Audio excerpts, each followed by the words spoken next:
Hello, and welcome to another episode of Life Telos as First Principle. My name is Michael Dewan Herrick. I'm a psychotherapist and a life coach in private practice in London. And today, I'll re-examine the myth of Sisyphus. The more I reflect on it, the more I believe existentialism got it wrong. And in this video, I want to share why. I spoke about the myth of Sisyphus in my first video in this series and compared it to the Tibetan sand mandala. Today, I'll go deeper into Sisyphus. In these first videos in this series, I want to set the ground for my exploration of life telos, and understanding Sisyphus is part of that ground. You've probably heard the story. Sisyphus was condemned by the gods to push a boulder uphill for eternity, only to watch it roll back down again. Albert Camus famously claimed that this is our condition, that life is absurd, and our only dignity lies in embracing the futility of our effort. We are to imagine Sisyphus happy because he can embrace his fate.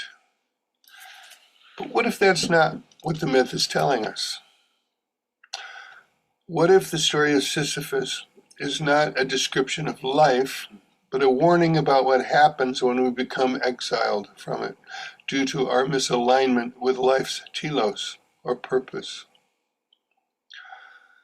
What if the endless struggle, the meaningless repetition, the absence of progress or joy, what if these are not the human condition, but the result of violating life's deeper structure?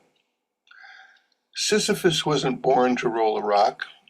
He got there by misusing his gifts, by tricking death, betraying trust, and placing cleverness above connection. In other words, by turning away from what I call life telos, the inherent directionality of life toward growth, integration, and relationship. The tragedy of Sisyphus is that his struggle has no purpose. This, according to existentialism, is our ultimate human fate. Our only choice is how we relate to this fact and whether we embrace it or succumb to despair. This video is about reinterpreting that myth and drawing a different conclusion about it. There's a forgotten backstory. Sisyphus wasn't always a tragic figure. He was once the cunning and powerful king of Ephra, later known as Corinth. But his brilliance came with hubris and a pattern of using his intelligence for manipulation rather than harmony. First, he betrayed the trust of the gods. Zeus had abducted the river nymph Aegina, and her father, the river god Asopus, came searching for her. Sisyphus saw an opportunity to gain favor or a reward. He revealed Zeus's secret in exchange for benefits to his kingdom, essentially trading divine discretion for personal gain. This act alone was considered a serious offense against the gods, violating sacred trust between mortal and divine. But that was only the beginning. Sisyphus also broke one of the most sacred moral codes in ancient Greece, the law of hospitality. He was known to kill guests and travelers in order to consolidate power and maintain control, directly undermining the relational and ethical fabric of his society. Then came his most notorious acts, cheating death twice. When Thanatos, the personification of death, came to take him, Sisyphus tricked him and chained him up. As a result, no one could die, which may sound amusing, but in mythic terms it meant the entire natural cycle of life and death was thrown into disarray. Eventually, the gods restored order. But even in the underworld, Sisyphus managed another deception. He convinced Persephone to let him return to the land of the living on the pretense that his wife had failed to perform proper funeral rites. But once back, he refused to return, again prioritizing his own cleverness and self-interest over the integrity of life's design. So when the gods finally condemned him, it wasn't random or cruel. He had tried to outwit life's deeper structure, disrupting death, violating trust, severing relational ethics, and in return, he was given an eternal task of futile striving, disconnected from growth, community, or meaning. If we think of the gods as personifications of the invisible forces that govern life, which is a reasonable way to understand them, then Sisyphus wasn't punished arbitrarily.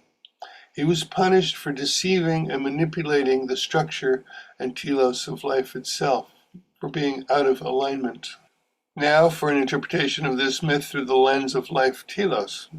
Sisyphus's boulder is not the weight of life, it's the weight of misalignment, the burden that builds when we live against the grain of life's deeper structure and direction. From a life telos perspective, the myth isn't telling us this is life, it's saying this is what happens when you turn away from life. The gods are not merely punitive, they're personifications of the deeper order of being. To offend them is to offend the pattern of life itself. And the result isn't punishment from above, it's collapse from within. The existentialist reading of Sisyphus didn't arise in a vacuum. It emerged in the aftermath of immense cultural trauma. In the 20th century, 2 world wars, the Holocaust, the collapse of religious authority, and the rise of industrial alienation left many in the West grappling with a profound loss of meaning. Existentialism arose as a response to this crisis. It did not invent absurdity, it gave voice to it. In that context, Camus' image of Sisyphus, persevering without hope, rolling the rock with defiance, offered a kind of moral dignity in the face of despair.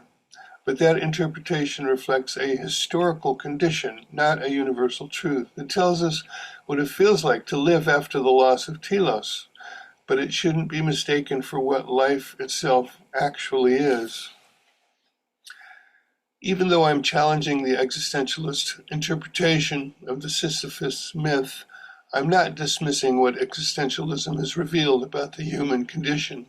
Existentialist thinkers named real things: freedom, responsibility, anxiety, alienation, mortality, and the need to live authentically. These are not illusions, they're part of what it means to be human. I'm not arguing against existential freedom. I'm simply placing it in a deeper context. I believe that life is a structure, a telos, but even with that structure, it doesn't hand us a script. There's no formula for how to live. There are patterns, limits, affordances that suggest what is possible and what is not.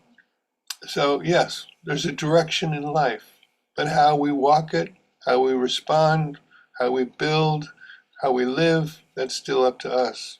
Existential freedom, the call to author one's own life, is a vital developmental step. It moves us beyond mere conformity. Existentialism supported a developmental leap into what Robert Kegan calls the self-authoring stage. But even in that freedom, we're not building from nothing. We're building with the raw material of life itself, its structures, patterns, and deep directionalities. This isn't submission to convention, it's alignment with something universal. In that sense, the existentialists were right. You must still create meaning, but it's not meaning pulled from a void. It's meaning grown from the living soil of our embeddedness in life and what is universal. Our task is not to invent truth arbitrarily, but to live truthfully within something larger, more alive, and more real than just our own wishful thinking. So why does this matter now? We live in a time when many of us feel like Sisyphus. We work hard but feel directionless. We scroll endlessly, consume endlessly, achieve endlessly, only to feel empty. And some philosophies even tell us that this is just how life is. But what if it's not? What if that feeling of futility isn't the truth of life, but a signal of misalignment, an invitation to come back into relationship with something deeper? What if our work, our relationships, our pain, and our effort could be part of a living system again, one that has direction, meaning, and coherence?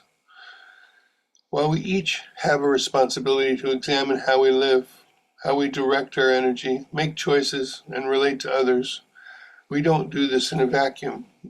Many of us are trying to survive within cultural systems that are themselves misaligned with life telos. Systems that reward dissociation, distract from purpose, and disconnect us from nature, community, and meaning. It's no wonder the misalignment becomes normalized.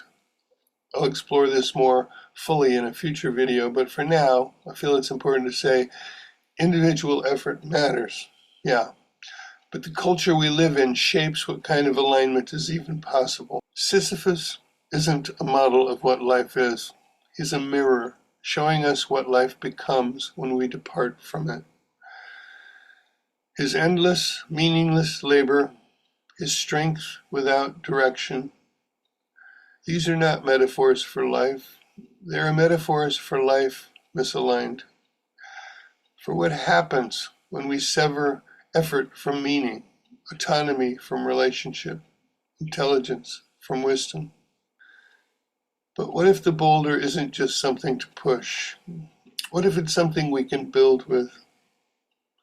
It's still heavy, but it's no longer dead weight. We begin to move with life, not just struggle against it. And effort starts to feel like participation, not punishment.